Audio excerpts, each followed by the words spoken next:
quickly, I want to tell a low-key embarrassing story, but whatever. So Accidents Will Happen is the episode when Manny finds out that she's pregnant and decides eventually to have an abortion, right? So when I was a youth and I was like, I don't know, 13, 14 years old, I used to be on, I want to say it was Bebo, but it was one of those social media sites, not like MySpace, Facebook, or like Twitter or whatever. It was one of the other ones that never really got like too popping. But it used to be this thing where you could do like quizzes like about your favorite shows or your favorite, like there was like in-group, like I guess fandom, I guess that's what it was, like fandom groups, and they would talk about like the shows, and they would do quizzes to see if you were a super fan and you really knew. So I took a quiz about Degrassi because I love Degrassi. I watched every episode multiple times. I felt like I knew the lore. Like I had made my own Degrassi quizzes. Like I was really that Degrassi girl. So I took this quiz, and on the quiz it was like which Degrassi character has been pregnant or whatever, and then the choices were like Emma, Ellie, and Manny and Paige, right? Those were the choices, and I was like, this is wrong. This quiz is wrong. None of these characters have been pregnant. So I filled out the quiz. I put whatever. I got the answer wrong, obviously, because I didn't know who to choose, because I had no clue that Manny had been pregnant, right? So I was like, and I sent a message, a nice nasty message to the person who made the quiz, and I was like, I don't understand why she got a point off on this quiz, because it's not true. Like none of those characters have been pregnant. The only character that's been pregnant is Liberty, and she wasn't even included in the list. Like none of those characters have been pregnant. And then the person who made the quiz responded to me, was like, you're a fake fan because Manny was pregnant and had an abortion in season 3, episode 14, and how could you have known that and call yourself a Degrassi fan, and was roasting me, right? And I was like, oh, I'm finna get her because she lying, she making up stuff. So I looked it up, and apparently the episode didn't air in America. So I went, and this was years after the fact. This was 3 or 4 years after the fact, and I just knew I was just elite level with Degrassi trivia, and she really saw me. Like she really saw me, and I was truly embarrassed, because I was like, how did I not know? How didn't I know? Why didn't nobody tell me? Hey, hi, hello everyone, it's me, Tiana, back at it again for the new video, and today we are talking about Degrassi season 3. Duh. I'm really excited to talk about season 3 of Degrassi, because season 3 of Degrassi is my favorite season, as I think I said in my last video, season 2, which I shall put up at the top so you can click if you haven't watched that yet. So season 3 is my favorite season for a lot of reasons. I feel like season 3 is the season where Degrassi really found its footing, that it really like figured out what it wanted to be. It really like understood the characters, understood the storylines, and they made a lot of changes to season 3 that I think like gives you the feel of Degrassi. Like when you think about Degrassi, see this, most of like the most iconic episodes, the episodes that people like know about, even if you haven't really watched like a lot of Degrassi, are in season 3. A lot of the storylines that again are the more iconic storylines, or the storylines that people will know about even if they don't know about the show, or if they've never watched like a full season, they'll know these storylines started or like happened in season 3 of Degrassi. And obviously also like I mentioned in my other video about season 2 of Degrassi, I'm team Manny. I love Manny. She was my favorite character, and the beginning half at least of Degrassi season 3 is very Manny heavy. So that's another reason why I love season 3 of Degrassi. So the first thing that really like caught my attention was the fact that they used montages in this season. The first episode that had a montage, I think, was the Pride episode. I think it was the Pride episode was the first episode. Yeah, I'm pretty sure it was the Pride episode that was the first episode that had a montage in it. And when it happened, when we saw the montage, I immediately was like, oh, Degrassi doesn't do montages. Like that's not really how the show works. It had never used a montage in any other episode into that, and they used it in a couple different episodes. They used it in the episode with Ellie that was focused on her cutting, and then they also used it in the episode towards the end of the season with Sean, when he was going out on his own. They used montages in that episode, and it was just kind of jarring to me at first that the montages happened. It wasn't like it took me out the story, or like I felt like it wasn't used properly, or it was just weird to see a montage on Degrassi. It's just not something I had ever associated with Degrassi. Another newer thing, they added some new characters. We finally get to meet Paige's brother, who she's mentioned since early season 1 that she had a brother. She's one of the very few people on the show who mention a sibling, and we actually meet the sibling. Obviously, Spinner's sibling is Kendra, who was in season 2, and she is in season 3, but she has a very, very much smaller role in season 3 than she had in season 2. I think she might have had like 3 speaking lines. The Wikipedia says she was in 8 episodes. I don't remember her being in 8 episodes. Like, if she was in 8 episodes, she didn't speak in 8 episodes. Like, she didn't have a plot at all this season. It was essentially just that she was alive. Like, but I think because I know I said in my last video, I thought that the last episode of that season was her final episode, but I think that was just the end of her storyline pretty much, because she, like I said, she didn't have a storyline this season, and I'm almost like 90% sure she's not in season 4, but I could be wrong, but I'm pretty sure she's not in season 4.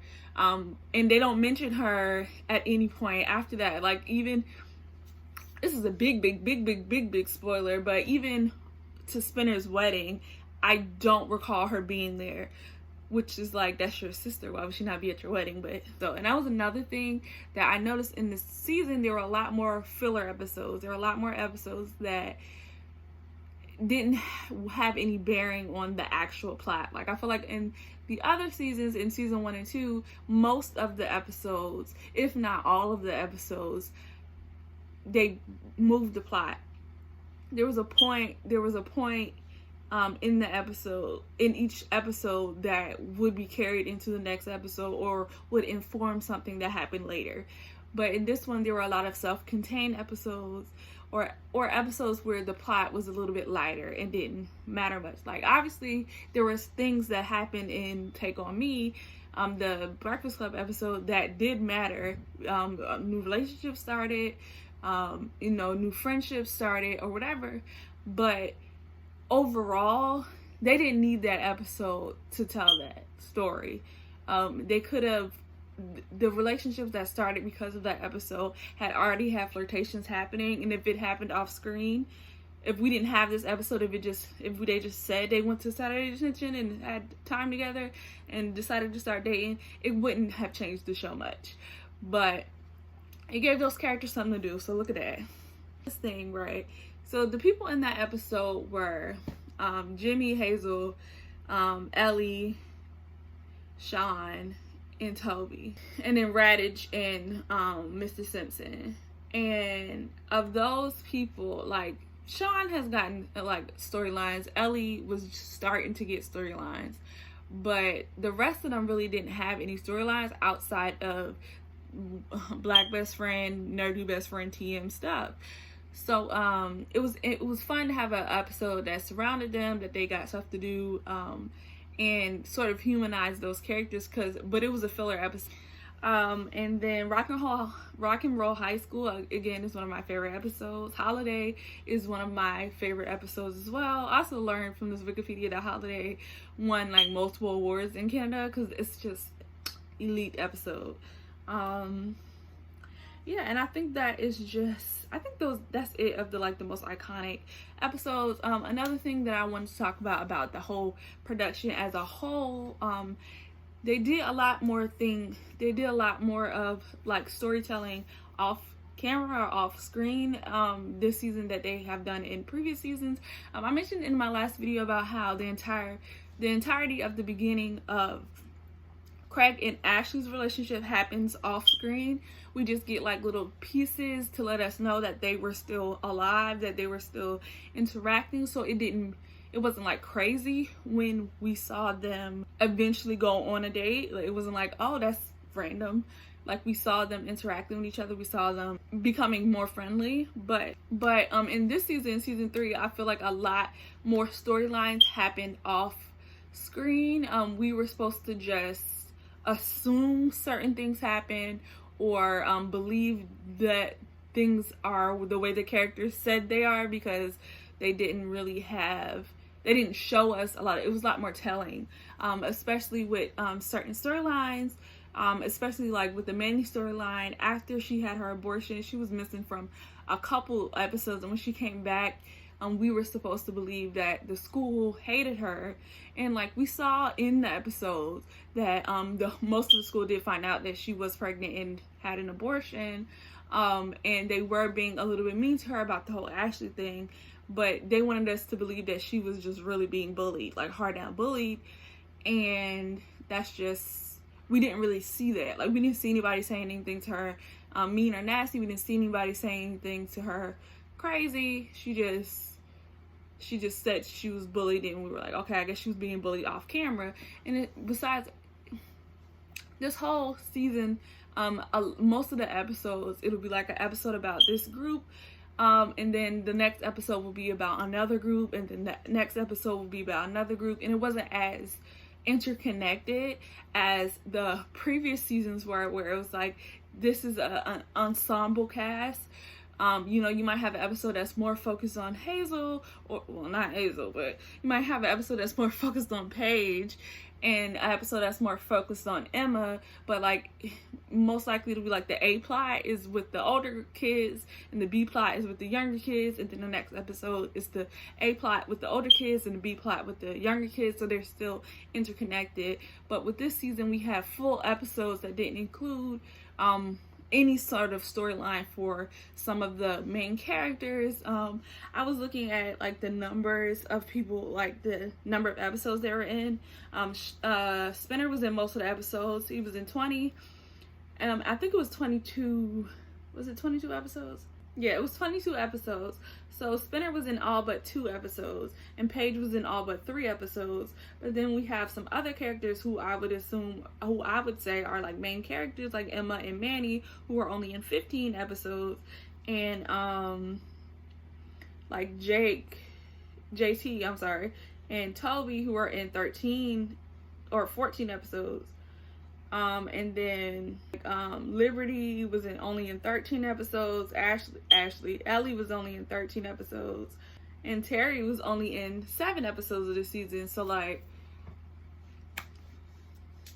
it was a lot more self-contained. You had people who are actually friends who did their scenes and stuff together, and they didn't sort of force friendships outside of what we have come to know as friends. Like, we didn't see in season 2 and 1, we saw more interactions with like Paige and Emma, but Paige and Emma aren't friends, and they at no point ever become friends.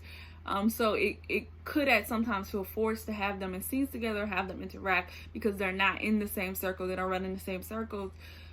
But in season 3, they had it more separate. They had it more, and I feel like that's how Degrassi stays for the rest of its run, of it more being about a school of children, and these kids having focus for their episodes or their stories, and we're watching or following these students for their stories, versus an ensemble cast where they're all interacting with each other. It's just a bunch of kids who go to the same school. So let's get into some individual storylines, because honestly and truly, it's some juice in this season, right? And we've been talking for 20 minutes, so let's get into the juice. All right, so the first episode is about Emma. At the end of season 2, we find out that her mom is pregnant. At the beginning of season 3, her mom is having a baby. I don't know how Canadian summers work. I'm not sure how far along in her pregnancy she must have been to be giving birth at the end of summer, when we find out at the beginning of summer that she was pregnant. But it's not my job to do math. I just was trying to figure that one out. But yeah, so Emma's being aggravating and annoying because her mom is having a baby, and she feels some type of way about the whole thing. Right. So she decides that she wants to find her real father because she never really knew him. She said she met him like one time when she was very little, and she didn't have much of a memory of him. She links up with Craig, who we all know from season 2 had just his father had just died.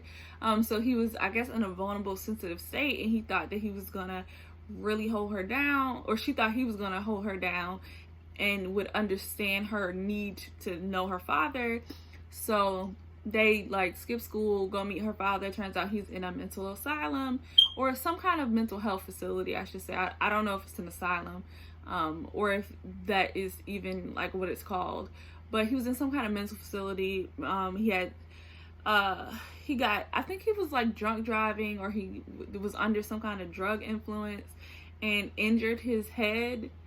I think they said he like jumped off a boat or something, like he jumped off a bridge or something, and he had some kind of brain damage, and that's why he was in the facility. She was like, "Oh, that's my mom is a liar. She never told me that." Her mother never told her that he was in some kind of mental facility. She felt like her mother was abandoning him by just leaving him in that facility, not trying to get him help or have him, I guess, care for himself outside of the facility. I don't know what Emma's point was. I don't know what she wanted her mother to do. Like, if this man was in some kind of facility, like, I would think that meant that he needed more care than someone could do just at home. But like, Emma was making it seem like her mom should have broke him out of the facility when she was 16, 17 years old and moved him into her parents' house and cared for him and a newborn baby. I just don't really know what the logic of that was. But he ended up leaving the facility, and I'm assuming he broke out of the facility and went to their house. He found out where they lived, went to their house, and basically attacked her mother, who, like I mentioned, was 9 months pregnant, about to give birth. She ended up going into labor while she was being attacked by him. And when I say attacked, I don't mean like he was like beating her up, but he was definitely having like some kind of mental break. He was yelling, screaming, throwing stuff, and grabbing her. She ended up going into labor, and the baby was born, and her father was taken away. And he's never mentioned again after this episode. So if you were really invested in Emma getting to know her father, or that storyline of seeing her disabled father, like learning how to be a father, or like anything interesting that could have came from that storyline, we don't get it. Nothing happens. That's the end. So then the next episode, season 3, episode 3, is You Got the Look. Like I said, it's the most iconic episode, one of the most iconic episodes for Miss Manny Santos. I can't think of what the boy name is, but she sees him and she decides that she don't want to be like cute as a little button no more. She want to be hot. She want to be that girl. So she decides to change her whole look. But that's when we get the iconic blue thong. That's when we get the velour suits, and that's also the beginning. Not the beginning, but like the next step, I should say, because the beginning was in season 2, but the next step of the love triangle. There were 2 love triangles in this season, and I feel like there was like, we were supposed to be comparing the 2 love triangles. Is Joey, Caitlin, and Sydney, and then Craig, Ashley, and Manny. And Joey and Craig, they're, that's his stepdad. Yeah, stepdad. We'll go with stepdad. That's his stepdad and his guardian. So I think that we were supposed to be comparing the 2 relationships. To talk first about Manny, since we were talking about Manny, Craig and Ashley are like full on dating in this season. They're like going on dates, blah, blah, blah, and all of that. And then Craig and Ashley are at a point in their relationship where Ashley feels like they should be like exchanging what's the word? Like, Ashley tells Craig that she loves him, and she expects for Craig to express that in the same way that she expects it to her. And for whatever reason, Craig cannot tell Ashley that he loves her. So Ashley gets upset and they break up. During the time that they break up, Craig like storms off, and he bumps into Manny. I don't know if he bumps into Manny or she like stalks him, because she is on some creep stuff a lot during the season, but somehow she gets in contact with Craig, and they have sex. Then the next day, Ashley's like, you know what? I did a little bit too much last night. I ran a little bit out. It wasn't that deep. Like, it wasn't that deep. You can express your feelings the way you want. She was actually mad because he gave her the response that she wanted and said that he loves her, but so she decided that they were gonna have sex, and then he told Spinner that they were gonna have sex, and then she was like, oh, you just said that you loved me or gave me that affectionate song, because that's what it was. He wrote a song, and just because you wanted to have sex, or just because you wanted me to think that you cared but you didn't really care. And then she reversed that the next day and was like, oh, I was being too hard on you, I was being whatever. They get back together. However, Manny is under the impression that Craig is going to leave Ashley and be with her because they had sex, right? So Manny finds out that Craig and Ashley got back together, and you know, she took a licking, but she kept on ticking, right? She said that, okay, cool, you don't want to break up with your girlfriend willingly, now I'm gonna bully you into it, or I'm gonna stalk you into it. So everywhere Craig was at, Miss Manny Santos was there. She was in his face. She was doing her best siren song. She was going to lure that man to her. They ended up like they was cheating, right? They was cheating. It was really no other way to do it. Like, there's no other way to say it. They were like hanging out in places they shouldn't have been, kissing and all of that. I don't think they had sex again, but they was cheating. He was cheating on Ashley, and Manny was aware that he was still dating Ashley. And then we get to Holiday, right? Which is, like I said, my favorite episode. I've seen Holiday 500 times. So Holiday is actually the Christmas episode, if you can't tell by the title. Holiday. Also, just a small note about the titles that I don't think I've mentioned in any of these videos. All the titles of all the episodes of Degrassi are song titles. And for, I think the first like 8 or 9 seasons is songs from the 80s. And then once the songs get into like modern songs, that's when the episodes get whacked. I'm telling you, that's a fact. Once we get to that, I'll confirm whether I still believe that. But in my mind, once the episodes stop being 80 songs and start being like modern songs, is when the show get whacked. But anyway, so in Holiday, the basic plot of Holiday is that Manny at this point is fed up. Like, she's calling him, and he pretending that she's Spinner, and she's like, okay, like, it's been months. Like, it's been months, baby. It's been months. Like, you like this girl or you don't like this girl. Like, you want to be with me or you don't want to be with me. I'm not about to sit here and keep playing the side chick. And, like, while I don't agree with the fact that she was the side chick for as long as she was, I do appreciate that she had enough respect for herself to be like, you know what? You need to choose me, pick me, love me. All right, so Craig was like, no, you got it, bet. They're doing another Degrassi talent show, and he is like, I can't break up with her before the talent show because we're doing a song together. And she's like, fine, whatever. I'll break up with you. So she's like, it's over. I don't want to do this, period. So then he's like, wait, no, I'll break up with her. So he tells Manny that he broke up with Ashley, but he told her not to say anything to Ashley about them dating because of the performance. He didn't want to rub it in her face, or for her to like connect some dots and figure out that there was some overlapping happening, because how you break up with me today and you got a new girlfriend tomorrow, right? So Manny was like, okay, bet, that makes sense. I won't mention it, right? So when one day when when Ashley was over at Craig's house, she was being a little Snoopy Snoop, looked around, saw the Christmas presents. So she's seen these Christmas presents. It's a little pink fluffy thing and a little bracelet with ice skates. So she's thinking, I'm assuming now, she don't say this out loud, it's never verbalized, but this is my thought process, because she knew it wasn't for her. I'm thinking she thought it was for Angie, right? Because Angie was an ice skater and Manny was Angie's ice skating teacher.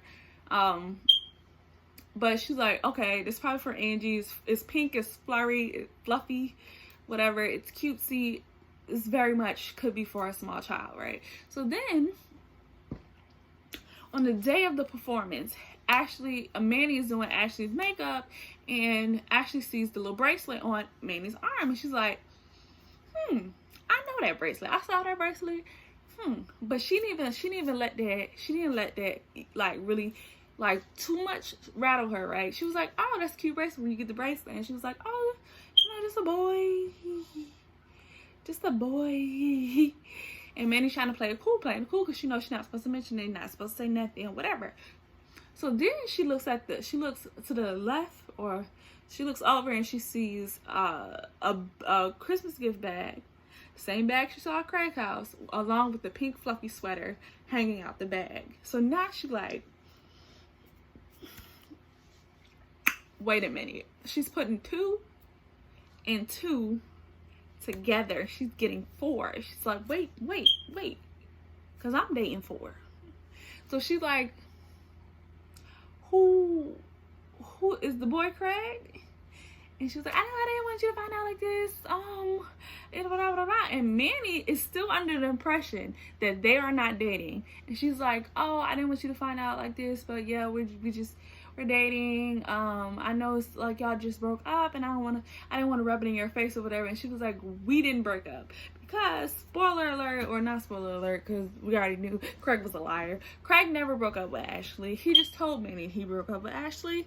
And I'm assuming he was going to break up with Ashley after the performance. I could only assume that, because I don't feel like it would have made sense for him to continue lying past that performance, because there would be no more excuse for her not to talk to or not to show Ashley, or for them not to be public.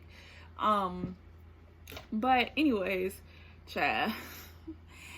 So Ashley goes on to the stage to do the performance. She slaps Craig to storm off, and then Manny gives Craig back his gift, and he breaks up with him. So now Craig is single, and Manny and Ashley are hurt and upset. And the wildest thing to me about the whole storyline really is that Craig never, not one time ever,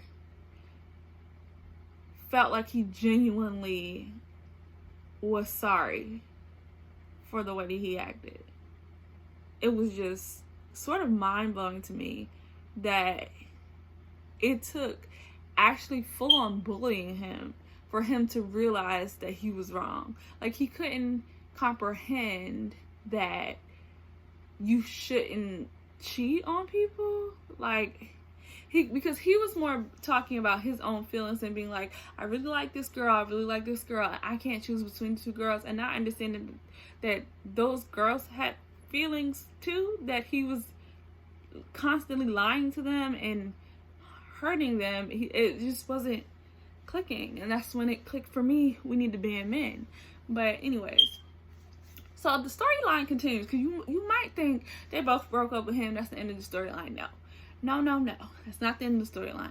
This is a season where the storyline you think is going to end with one thing, and then they'd be like, let's take it to another level. So the next level that they take it to is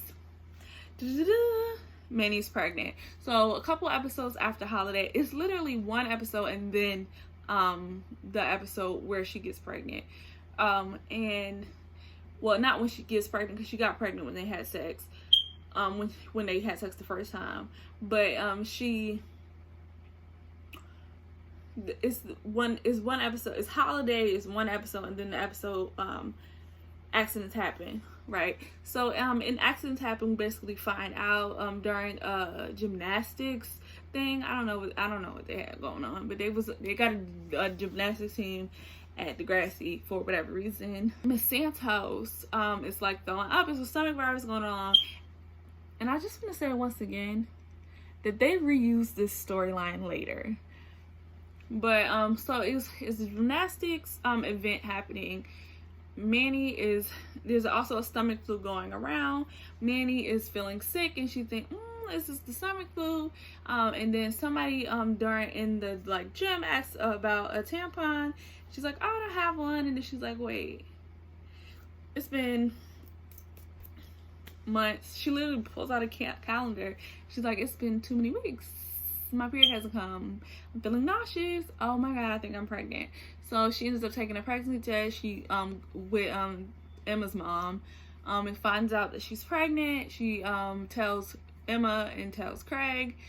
Craig is under some impression that they're gonna start a family, even though she is 14 years old and he is 15 years old, and they're going to have a family and they're gonna raise a baby. And Manny was like down with it for a second. Like she was like, yeah, we're gonna be a little happy family and I'm gonna be a mom. And she babysitted a baby for like 20 minutes and she was like, it's a wrap on that one, baby girl. And I was like, I felt that.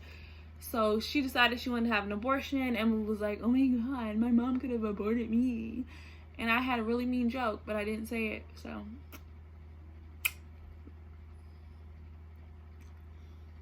Emma didn't want her to have the abortion because she don't know how to mind her business and worry about herself. Craig also didn't want her to have the abortion because he's a little bit nuts. Like, but that is the season 4 storyline. And then she decides that she's gonna have the abortion anyway. She has the abortion.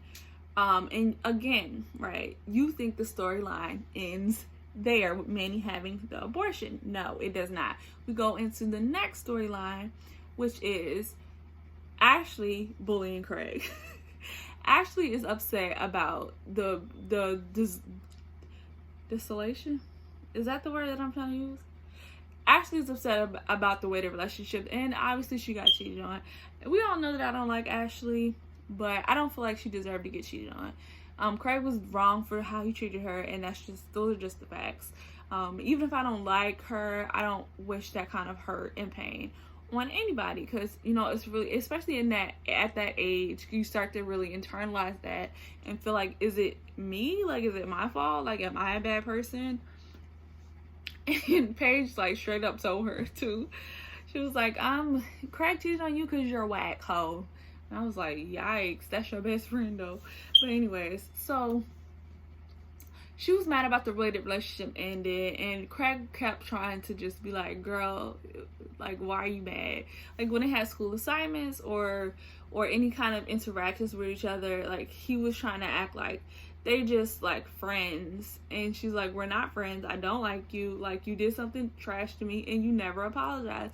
You never tried to make amends, and you never tried to like fix the situation. You was just like, okay, we broke up and we moved on, and you gave me 20 minutes to cool off, and then now you want to go back to like being friends, and that's just not how that works. So eventually in Rock and Roll High School, they have a singing competition. The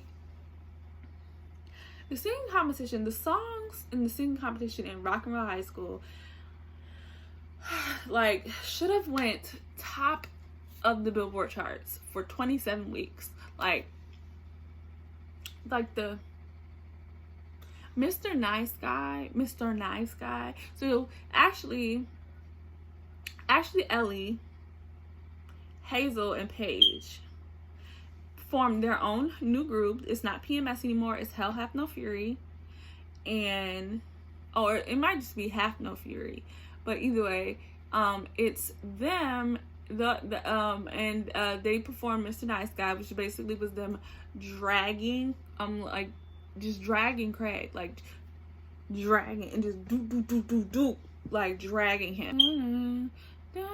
I can't pretend to forgive and forget. Gonna make the day you met me the day you regret. And I'm not gonna sing the whole thing, but it's great. It's a great song. Loved it. I played it on Ironically, and I made a t-shirt. I got the little iron on, printed it out from the end.com, and I made a t-shirt. Don't have it anymore. if I could find the iron. I should have looked for an iron on and made a t-shirt for this video. Craig then is like, okay, I gotta get like myself together and really apologize, make it heartfelt. So he wrote a song about how he was terrible and he's sorry and he didn't mean to hurt her and all that, blah blah blah. Okay, whatever. The other song that's in this video is Drake's first rap. Come on girl, now make my lunch. I can't remember all the words, but it's like cringeworthy, honest to God. But I remember when the episode aired, like the first time I ever watched the episode, and I saw that part of him and Spinner doing that rap, and I just thought it was the funniest thing. Like I immediately knew it was misogynistic, but it was also hilarious to me. And that's pretty much where the season ended on that.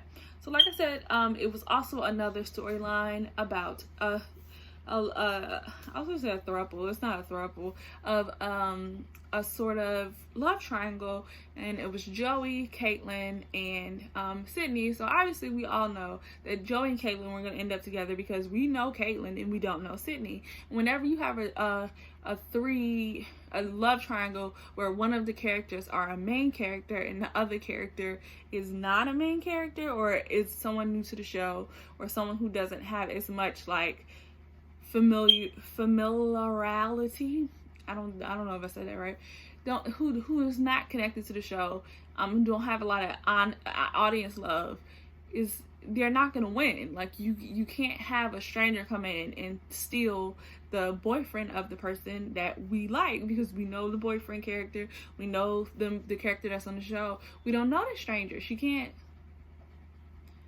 It doesn't work. So we always knew that Sydney was never gonna win, right?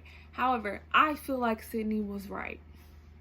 And here's my argument for Sydney. So the storyline is basically Joey is dating Sydney, and it's like pretty serious. I can't remember if they were engaged or not, but I'm pretty sure they weren't, but it was pretty serious. She was living in the house with them. She was caring for his kids and all of that. She was like really in the family. Caitlyn had moved back to Toronto, so she was like hanging out more and trying to be close because those are her friends since high school and blah blah blah. So she was spending more and more time with the family, and it was just a little like tension between her and Sydney, because when she introduced herself to Sydney, she said that she was Joey's ex, and she was interested in starting back her relationship with Joey, not knowing that Sydney was Joey's new girlfriend. So it already started off with them being adversarial, and then from that point on, Sydney didn't really trust Caitlyn because she didn't know Caitlyn. And if someone tells you, I like this dude, I really, we used to date, we were engaged, and I think I still have feelings, or I have feelings again, and I want to get back with him, and he's your boyfriend, even if she didn't know, even though the person didn't know that was your boyfriend, like, it would make you want to keep your eyes on that girl, because you already know that she has feelings for your boyfriend and a history with him as well, so he might still have feelings or still have something, and like, you would have to keep both eyes on the girl like that, right? Not to say that I felt like Caitlyn was really gonna go out of her way to like pursue Joey, but like if I'm Sydney, I'm keeping my eyes on her. So the story progressed. They spend more and more time together. We start to see that Joey probably has a little bit of feelings for Caitlyn too, but he is trying to ignore it. Eventually, they kiss and they decide, oh, we're not gonna talk about this no more, right? You do your thing, I do my thing. However, Caitlyn,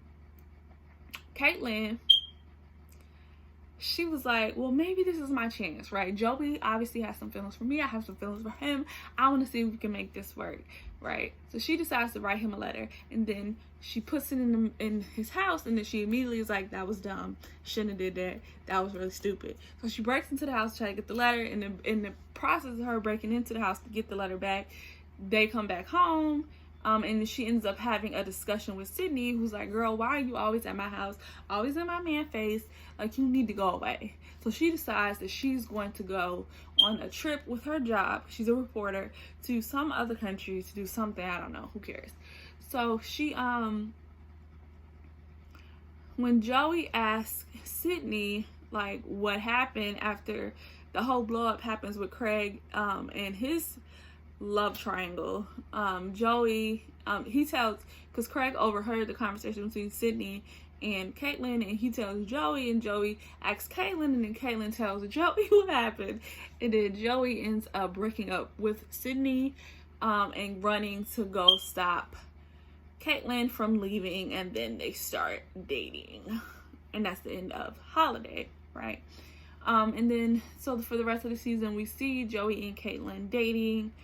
And I think that when the season ends, they're still dating. Who cares? Move on. So the reason why I said I feel like they wanted us to compare, I think they wanted us to see how an adult handles a situation of being in love with two women or having feelings for two women, and how a child handles the situation of being in love with two women, and how like maturity can make you handle things like better or different. I don't know if that they intended us to take that message, but that's what I sort of got. The one thing that did kind of rub me the wrong way is Joey cheated on Caitlin when at some point in their relationship when they were engaged, and that was the reason why they broke up. And instead of him telling Craig not to cheat, he was telling Craig, you know, sometimes you just make mistakes, and if it's meant to be, it's meant to be, and what, or whatever he was saying. And he didn't even try to hold Craig accountable for the pain that he caused those two girls. Like, it really bothered me that nobody really took any consideration for how both Ashley and Manny felt. And eventually Ashley ended up getting a song for his apology to Ashley, but like Manny got bullied by the school. She got bullied by the school. She got pregnant and had to have an abortion at 14 years old. And she didn't even get the guy in the end. Like, it's just, she just got the raw end of the deal. Season 3, it was not nice to my girl. It was not nice to my girl. Sorry about it. All right. So that was like the big storyline. Let me get into the rest of the storylines. Simpson had cancer. He had leukemia, I think. I'm pretty sure he had leukemia. That was his storyline for the whole season, pretty much, was his battle with cancer. And that's really all of Emma's storyline as well. Her dealing with her stepfather having cancer, along with a fresh new baby. And then also she broke up with Sean, and Sean turned into a bad boy. People like to have a conversation about whether or not Degrassi is racist. In the episode when Sean decides to go bad again, I guess, because I guess he was bad before, but to go bad, and he started dressing like Eminem, and they also introduced black characters like Chris. The name of the episode is Gangsta. So, you decide what, you decide, I guess, if Degrassi is racist. But yeah, so Emma starts dating Chris in this season. Also, in the episode where Emma decides to go to a rave, it was a rave, but it was like a black club party sort of thing. I'm not sure why it was called a rave. I guess it was a rave, I don't know. But it was a black DJ, and she was going to hang out with a whole bunch of black people, and she when she put on her, ensemble to go, she called it her Bootylicious Makeover. So you decide if Degrassi is racist. I don't know. So yeah, Sean also in this season, like I said, decided to go bad. He also started dating Ellie this season.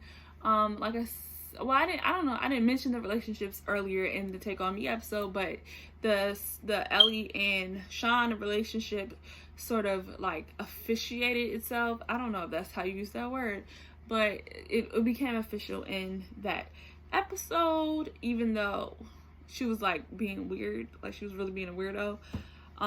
But they started dating. Shine went bad, but he really just started hanging out with Jay. And I decided that just simply for the character of Alex, Jay was worth it. I hate Jay. I don't feel like he ever redeemed himself. Like, they tried to make him into a good person that we were supposed to care about towards the later seasons, especially when he was dating Manny. Don't care, didn't like him, hate him. But Alex was great. Alex was a great character. They did a lot of great stuff with Alex. And then they really tried to make Bianca Alex 2.0. But once we get to that season, like with the new Degrassi class, I definitely will talk more about how they tried to recreate the original characters with the newer characters, and it didn't work. But yeah, so then we have Marco's storyline. So Marco comes out to his friends this season. It starts with Ellie deciding that she does not want to continue to be his beard. She was like, it was fine last school year, but this school year, like, I won't tell anybody that you're gay, but we can't keep pretending to date, because she wanted to date other people and like actually have a high school relationship and not just be his beard, which I can respect, right? So I think he came out to Spinner. Spinner started to bully him viciously for multiple episodes. And the thing that really pissed me off, right, was since season 1, like I mentioned earlier, since season 1, Paige has been talking about her brother, who is gay, and giving us just so much about her brother and how she had to, understand him and how she supported him or whatever. She's an ally, right, to the LGBT community, right? Sure. But like, her boyfriend was bullying her best friend, or one of her closest friends. They become best friends later. But at this point, they're just really close friends because he's gay. And she continues to not only date him, but she does not check him, not one time, about his homophobic behavior. And like, this season really let me also see that Jimmy was the best character on this show, if that's a fact. Jimmy was the only person in the friend group who stood up for Marco when he came out and continued to be his friend with no fake stuff, no shady stuff. He always checked Spinner on his homophobia. He was never homophobic to Marco to his face. He had said a couple of little slick stuff before Marco had came out about gay people, but once Marco came out, he immediately stopped with the homophobia jokes and all of that. And he checked Spinner every time. When the hate crime happened and Marco was beat up, Jimmy was the one that went in with him, and he always tried to include Marco. He always tried to make sure that Marco understood that their friendship did not have to change because he came out to them. And I completely feel like Jimmy was the best character. He was the star. He was the star of the season to me as far as good people go. And a lot of these people, they were trash, but Jimmy was it was all good. And there was no bad, mean, nasty, rude, nothing storyline for Jimmy this entire season, and I liked it. Jimmy, since we're talking about him, started his storyline, like I said, was just pretty much just being there for his friends, but he also did start to date Hazel this season, so yay. And Hazel's storyline was that she was dating Jimmy, so that's fun that they gave her something to do. Paige, I can't quite remember what it is Paige had going on. One thing, and I talked about this in my live tweet, and again, this is my Twitter. You can follow me on I live tweet the episodes as I am watching them. I also will give you updates about when the next episode is coming. I'm trying to do it every Thursday. The reason why I didn't come out last Thursday was just because of everything that's going on in the world. It was just a little bit much emotionally. I couldn't get into the right mindset to film. But if you want to like stay up to date on like updates and stuff, once again, this is my Twitter. I do live tweet the episodes, and something I had tweeted about was that in this episode, in the season, for multiple episodes and multiple storylines, Paige was the one that like sort of counseled people going through trauma. So in season 2 or season 1, when Emma got her period, Paige was there and she helped Emma through it, right? In season 2, I can't remember what it was. I can't remember what happened in season 2, but in this season, when Manny found out she was pregnant, Paige helped her through it. Well, she didn't help her through the pregnancy, but she helped her through like figuring out that she was pregnant, right? And then when Ellie was cutting, I did not talk about that.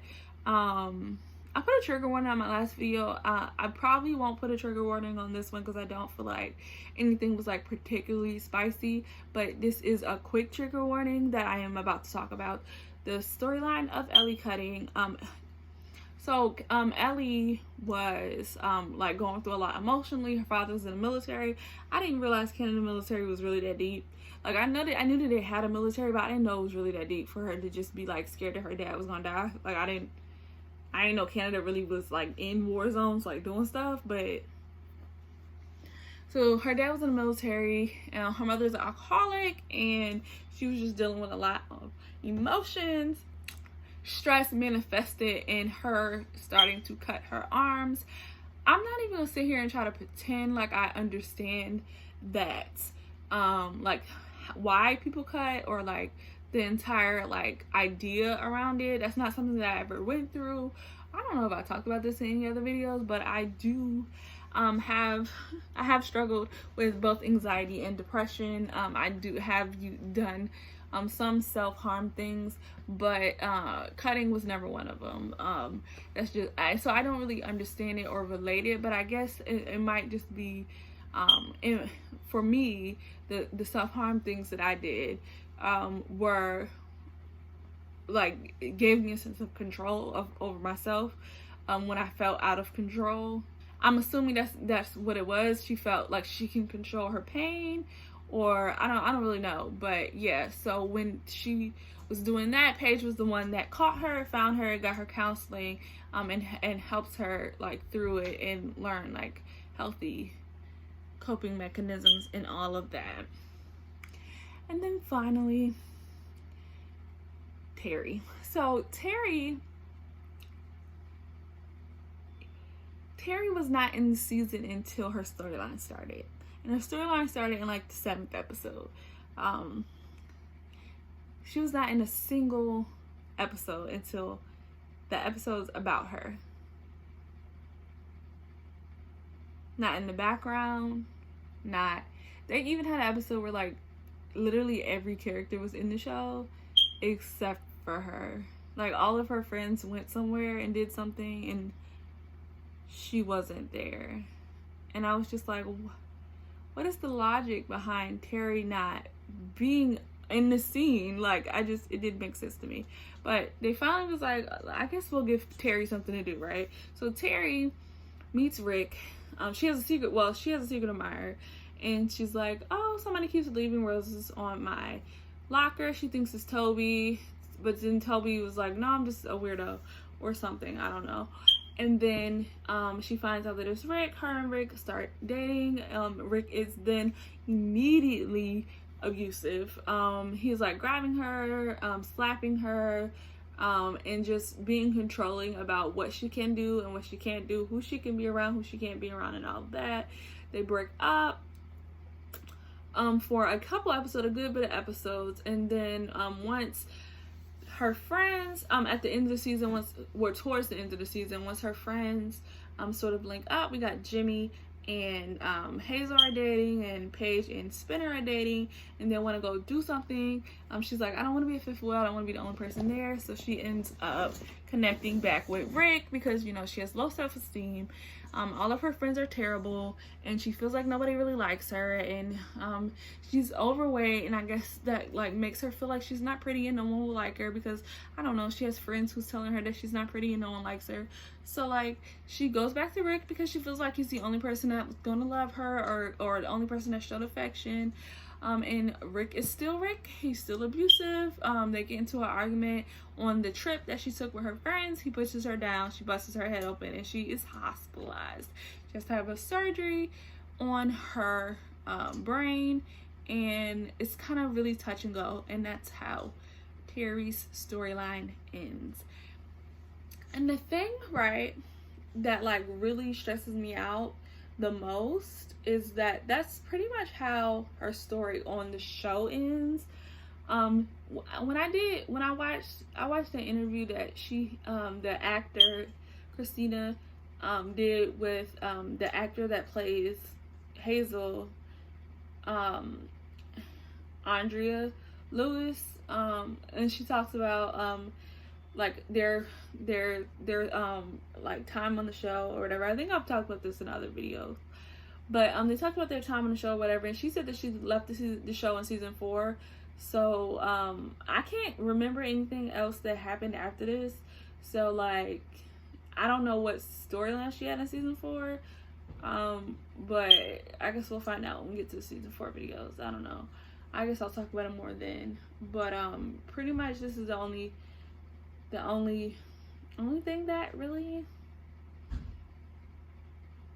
And I can remember when I watched the show originally, I was like, what happened to Terry? Like I don't feel like they even like gave us like a goodbye for Terry. Like I think they really just, I'm pretty sure they really just was like, if they even had like just a character come on screen and say Terry moved, and that was it. This season was just very juicy. A lot of stuff in this season that I really liked, and it's made me really excited to watch season 4. There's a lot of storylines that I know happen in season 4, but I mostly don't remember what season 4 is about.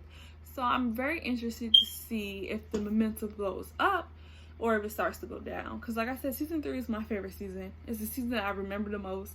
It's the season that has like my favorite episodes. It's the season that like was like near and dear. Like it was the season that I cared the most about rewatching. So now I want to see the decline started at like season 4, or if the decline started like once like the other characters start, like more characters started leaving. Thank you again for watching. Please like this video if you like this video, subscribe if you want to see more videos like this. A new video every Thursday. Occasionally there will be a Monday and a Saturday. Please share this video with Degrassi. Share this video with someone who is Team Ashley, so I can tell them why they are wrong. And it's definitely Team Manny. And I think that's it. So I'll see you in the next one.